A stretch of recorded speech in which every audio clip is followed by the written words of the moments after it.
بسم اللہ الرحمن الرحیم۔ حیرت انگیز کے معزز سامعین کو عبد الرحمن کا سلام پیش ہے۔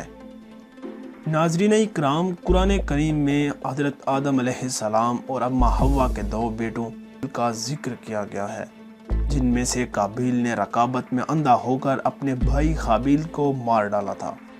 جب اس نے اپنے بھائی کو قتل کر دیا تو اسے سمجھ نہ آیا کہ اپنے اس گناہ کو کیسے چھپائے۔ تب ایک کوا آیا اور اپنی چونچ سے زمین میں گڑھا کھودنے لگا۔ کوے کو دیکھ کر قابیل کو بھی اپنا گناہ دفن کرنے کا خیال سوجا اور اس نے گڑھا کھود کر اپنے بھائی کی لاش اس میں دبا دی۔ جو کوے نے انسان کو دفن کرنے کا طریقہ سکھایا۔ ناظرین، کوے کا حضرت نوح علیہ السلام کے ساتھ بھی واسطہ پڑ چکا ہے۔ کوے کے ہمیشہ ڈرے رہنے کی حقیقت براہ راست طوفان نوح اور حضرت نوح علیہ السلام کے ساتھ وابستہ ہے۔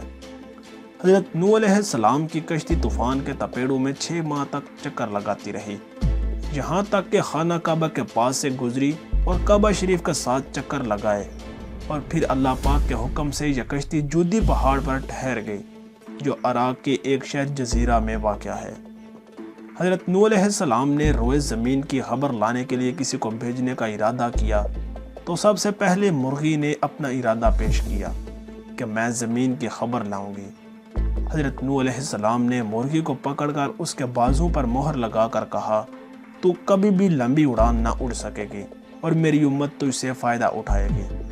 اس کے بعد نوح علیہ السلام نے روئے زمین کی خبر لانے کے لیے کوے کو بھیجا تو کوا ایک مردار دیکھ کر اس پر گر پڑا اور واپس نہیں آیا۔